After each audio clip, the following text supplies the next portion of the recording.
우리가 사는 세상은 어둡고 혼란스럽습니다. 하나님을 대적하는 세상이 그렇죠. 그리고 점점 더 그렇게 되어가고 점점 더 악해져 가는 것 같습니다.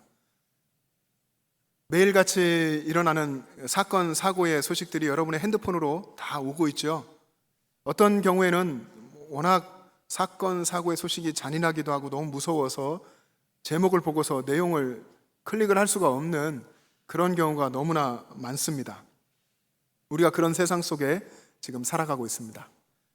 게다가 코로나19가 장기화되면서 경기도 어렵고 또 우리들의 활동 반경도 많이 제한되었습니다.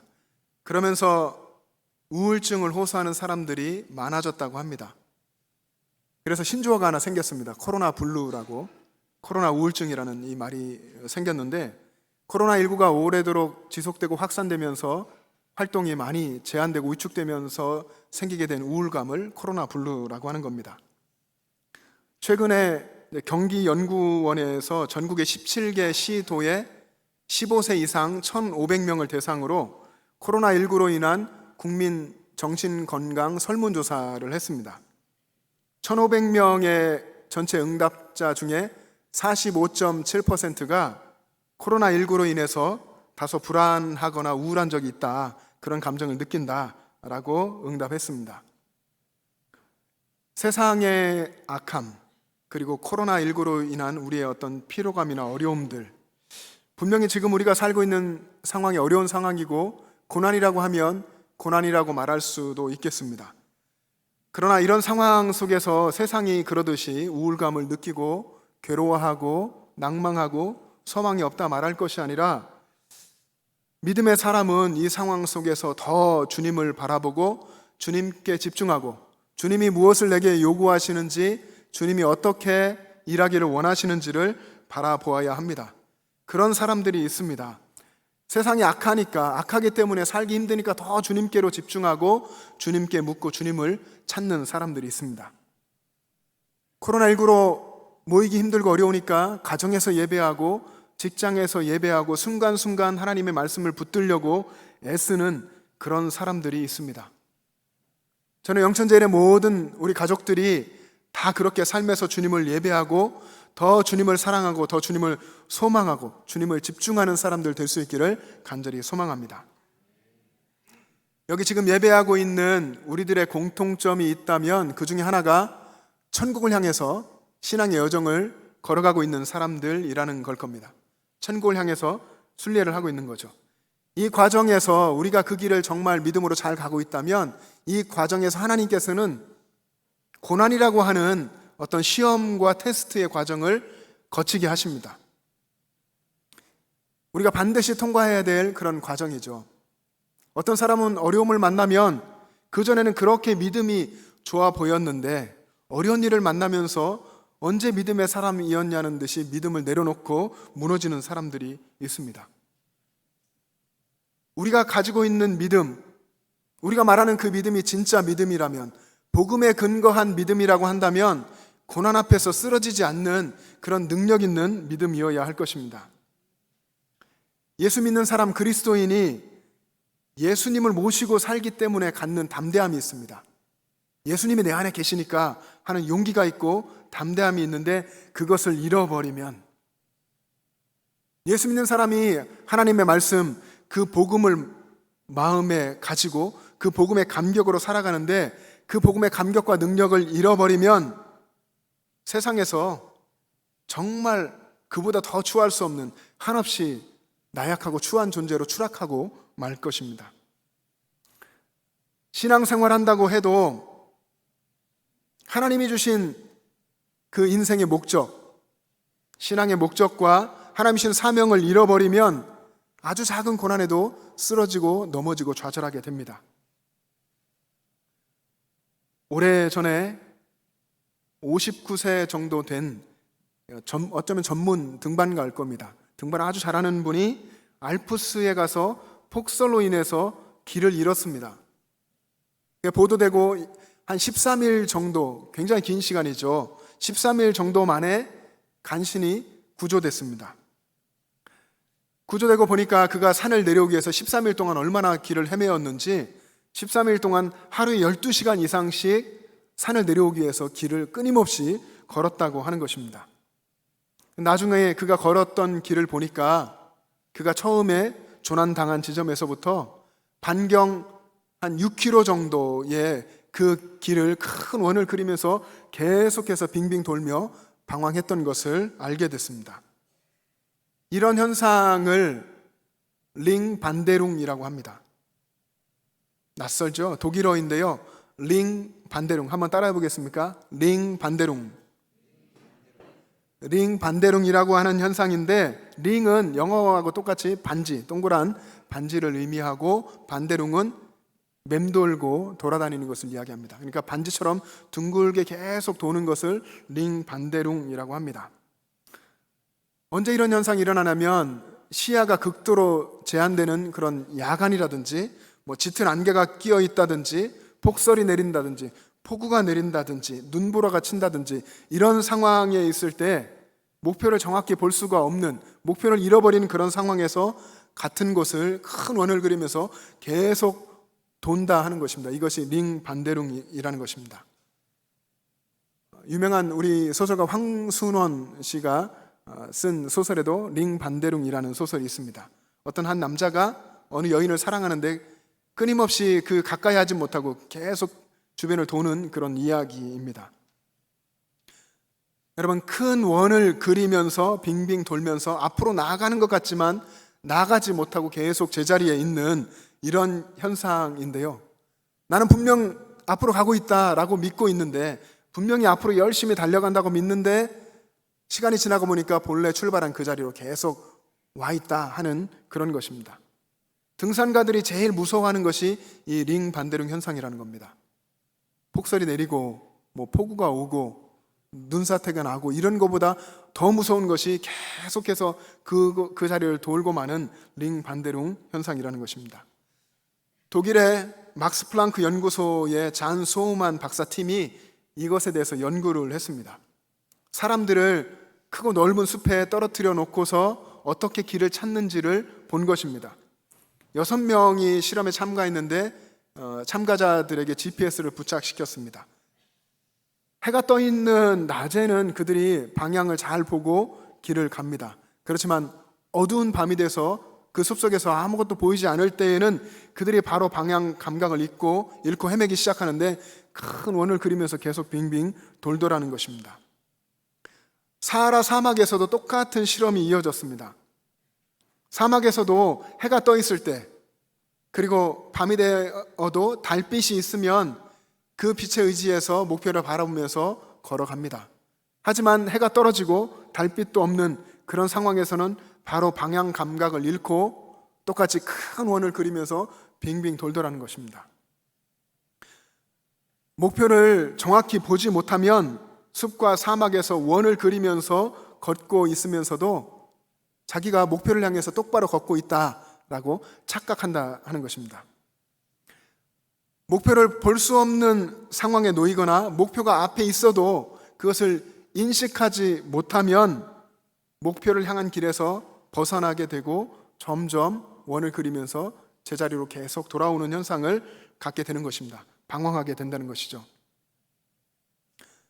신앙생활에도 링 반데룽 현상이 일어납니다. 신앙생활은 하나님 나라 천국을 향해서 우리가 걸어가는 그 여정이지 않습니까?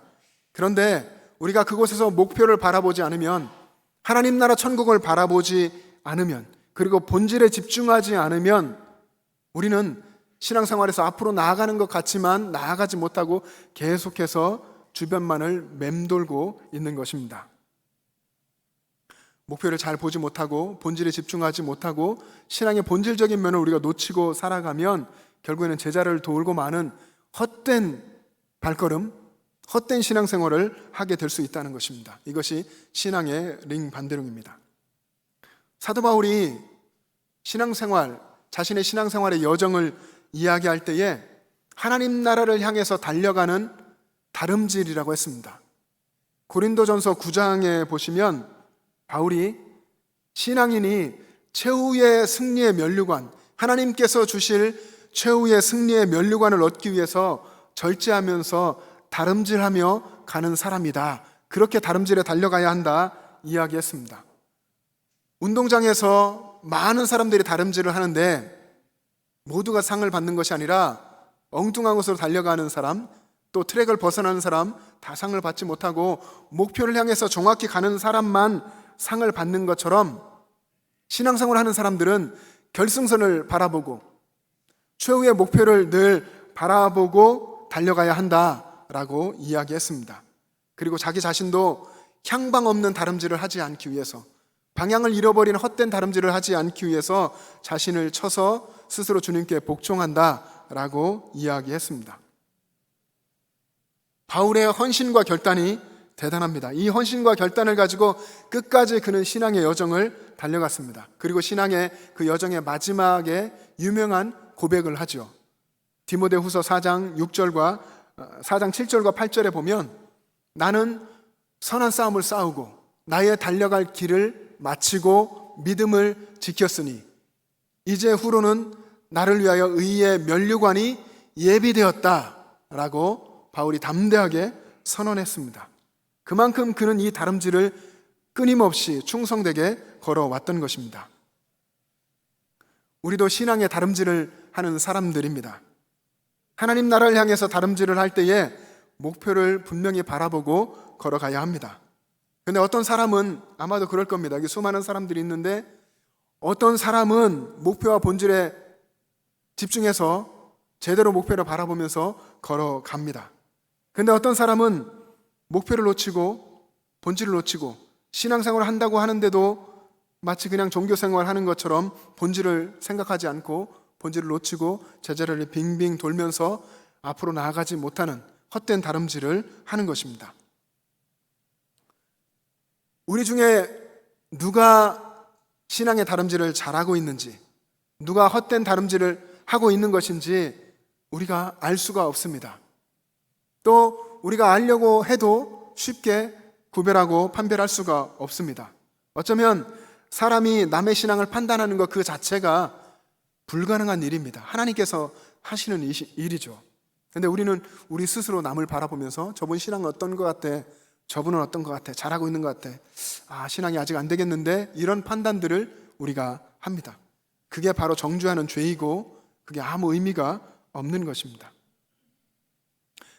그런데 우리 신앙이 드러날 때가 있습니다.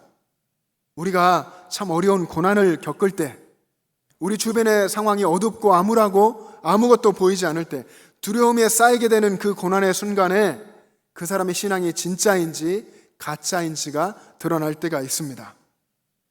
그 사람의 숨겨져 있던 신앙의 민낯이 고난의 순간에 드러나게 되는 것이죠.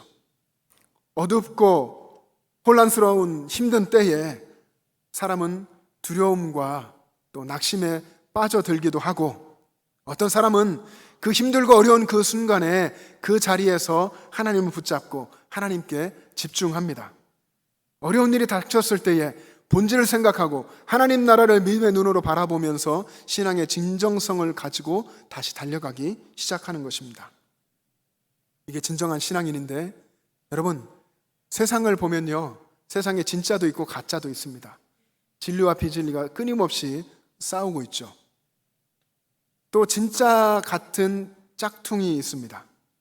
진짜보다 더 진짜 같은 가짜, 이게 짝퉁이잖아요. 짝퉁이 인기가 많습니다. 정말 진짜 같은데 싸니까 인기가 많습니다. 진짜와 짝퉁을 구분하기가 참 어렵다고 합니다.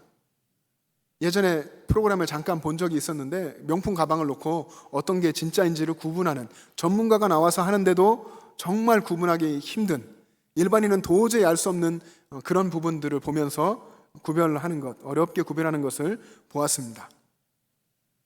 짝퉁 가방을 얼마나 잘 만드는지 그것을 구별하는 것이 우스갯소리로 비가 와야 한다고 그러잖아요.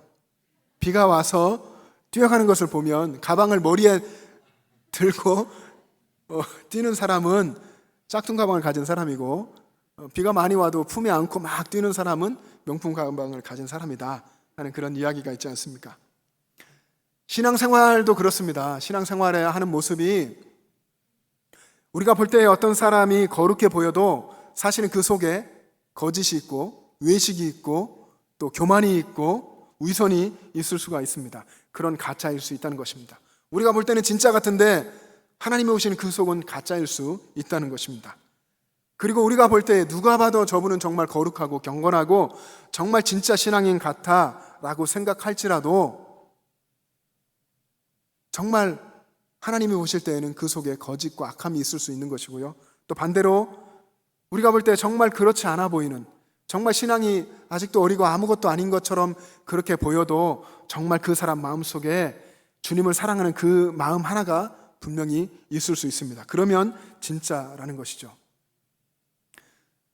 진짜와 가짜를 판단하는 것은 주님의 손에 달려있고 그것은 최후의 순간에 이루어지는 것입니다. 마태복음 25장에 보면 최후의 종말의 순간이 다가왔을 때에 예수님께서 영광의 보좌에 앉아서 사람들을 판단합니다. 양과 염소로 구분하죠.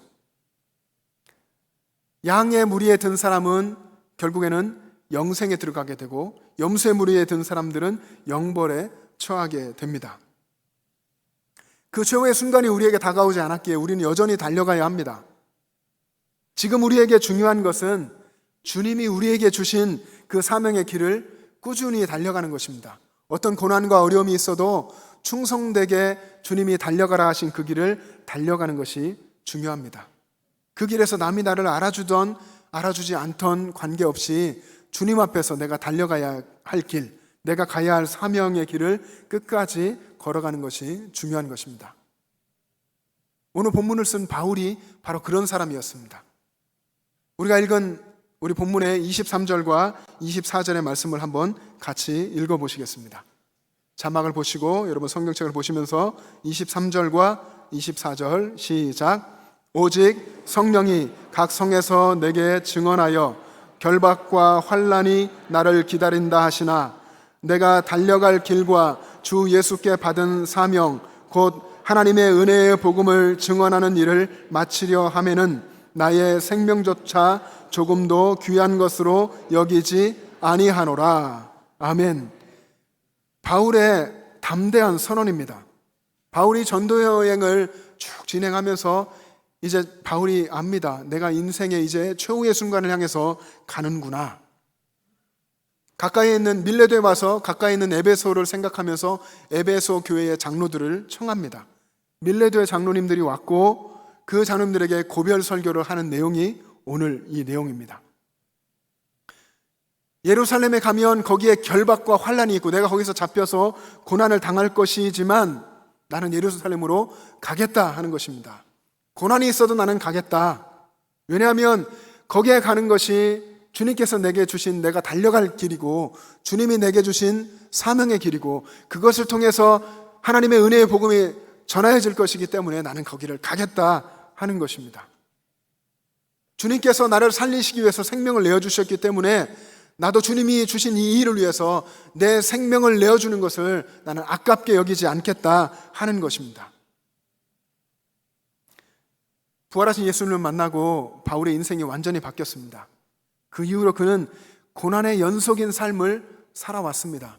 물론 고난 속에서 그가 주님을 만난 기쁨과 복음의 역사가 나타나는 그 기쁨과 즐거움이 있었을 것이지만 전체적으로 볼 때에 복음을 위해서 그는 많은 고난을 당했습니다. 그런데 여기 밀레도에서 이 최후의 순간까지도 바울은 고난을 선택했습니다. 바울이 고난을 선택하는 그의 헌신과 결단, 그 놀라운 믿음의 장면을 우리가 읽은 것입니다. 예루살렘에 가면 내가 잡힐 것이고 거기서 환난을 당하고 로마로 압송되어서 순교하게 될 것이라고 하는 것을 바울이 다 알면서도 그는 예루살렘으로 가는 길을 선택한 것입니다. 예수님을 바라보고 자신을 살려주시고 자신을 이끌어 가시는 예수님을 바라보기 때문에 바울은 두려움이 없이 그 고난을 선택하고 있는 것입니다. 여러분 구약성경 열왕기하 6장에 보면 아람 군대가 엘리사, 하나님의 선지자 엘리사를 잡기 위해서 도단성, 사마리아에 있는 도단성을 찾아가서 그 밤사이에 달려가서 그 성을 완전히 에워쌉니다. 많은 군사들이 갔고 말과 병거들이 가서 그 성을 완전히 둘러쌌습니다. 새벽에 엘리사의 종 게하시가 일어나서 성 밖의 모습을 봅니다. 수많은 군사들이 왔고 말과 병거들이 온 것을 보면서 죽음의 공포에 두려워 떱니다. 그런데 엘리사는 전혀 두려워하지 않죠. 평안하게 있습니다. 분명히 똑같은 상황 속에 있지만 한 사람은 두려워하고 한 사람은 두려워하지 않습니다. 두 사람이 가진 믿음이 다른 것입니다.